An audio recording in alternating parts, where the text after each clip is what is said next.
Hi folks. Hi Chewy. I had a tire. It blew out on me. The sidewall blew out. So the tire itself is no good. The tread, well, it's still not bad actually. But unfortunately, sidewalls like this cannot be fixed. So what I'm going to do is I'm going to remove the tire in the most simplest way without too many tools. And all this person needs is a hammer.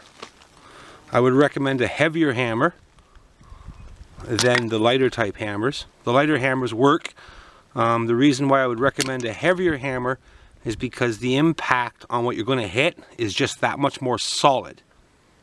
And as an impact with a lighter hammer, it's not as solid, so you may have to hit it quite a few more times. As with a heavier hammer, you won't have to hit it as many times. So you need a hammer, a sharp chisel. Sharper the chisel, the better.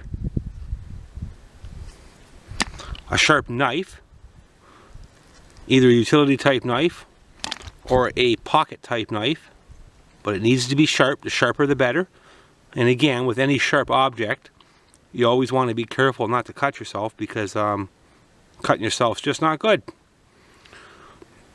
And what I'm going to do is I'm not going to video it and show you, but I'm going to start off with this piece here. You can see it's already got a cut in it, okay? So I'm going to make a cut along the rim, right through, and I mean right through the tire, and as closest to the rim as possible. So basically on an angle even inward, because what the idea is to get as close as a person can to the steel belts that are along this rim. That's what hold it along the lip. There's some steel belts, and that's the trick. We want to get to them steel belts that are in there, steel wiring. Not belts, I guess, it's steel wire. So in all this, there is no wire in the sidewall, it's just rubber. So that's actually easy to cut. And the tricky part is cutting through that steel wire, which you can't use a knife. That's where the chisel comes into play. So I'll be back with you. I'm gonna make the cut, and I'm gonna cut out the piece that I'm talking about, and then you'll get a better visual when I'm finished here. Okay, I'll be back with you.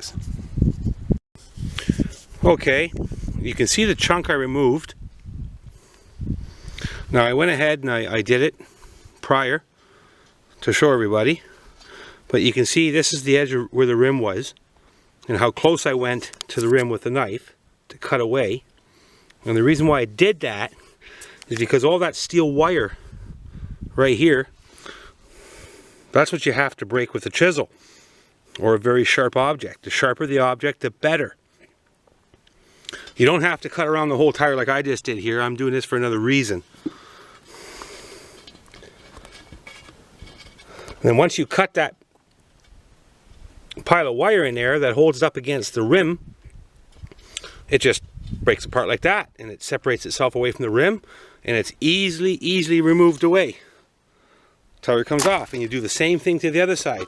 Now I didn't do the other side yet because I have another purpose that I'm going to use the actual piece of rubber, and I didn't want to make that notch in it.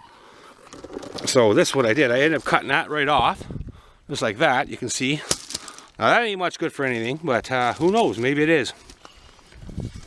So now here's the other part. So, and it's that piece of the rim inside I'm talking about is right up tight. That's why you want to cut on an angle, and you want to remove as much of the tire rubber as you can and get as close as you can to that steel wire. And once you get as close as you can to that steel wire, the sharp chisel or sharp whatever is going to cut through the wire.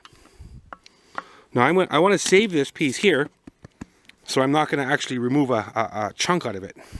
But in normal circumstances, I wouldn't be saving this piece, and I'd be cutting off that chunk you see missing here to give myself some room to get down it here, to cut that with a chisel.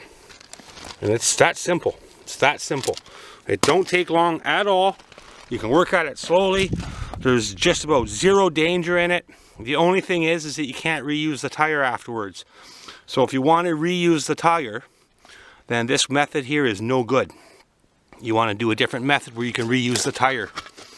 And that's going to be basically separating it from the bead and then removing it, a complete tire, so you can reuse the tire. And that's about all, folks. It's that simple. It's that simple to remove a tire from the rim. And I don't have a tire yet to put on this rim, or I'd show everybody how it went back on. I can give you a rough showing. You can see on the rim here how you have this low spot. Well, this low spot is actually where you're going to be putting the tire on. The rim part. You know, you have the tire, the circumference of the tire, which is this piece here. You're going to want to be putting it on, starting it on the side that has the low spot on it. And the reason for that is that so there's room. You start off one side of the rim, you know, one side. It would be this side though, of course. And then this room here, it allows you to get the rest of that part of the tire on. And that low spot is usually always the outside of the rim. So the part that's everyone's gonna be seeing, that's all the ones that I've ever seen, that's where the low spot is. So the tire always goes on from when the rim's upright, like you see here. Tire goes on, then the tire goes downward. Like I say, if I had another tire to put on this rim, I need a tire, but I don't have one, then I would show everybody how the tire would go back on. Just as easy. It's not complicated. You only need basically 2 little bars, not super bars, just 2 small bars, not super small, a little bit bigger than a screwdriver, and your own weight, you know, your knees, your feet. You need a little bit of weight behind it. And that's about as simple as it is to put one back on. And then after that, it's just a matter of, you know, if you have an air compressor, or get yourself an air compressor, or find someone you know that has an air compressor, because you need to pump it back up. And you need to pop it back onto the rim. Okay, folks, I hope this removal of the tire was interesting. And thank you very much for those that have subscribed. And if you have not, please do so.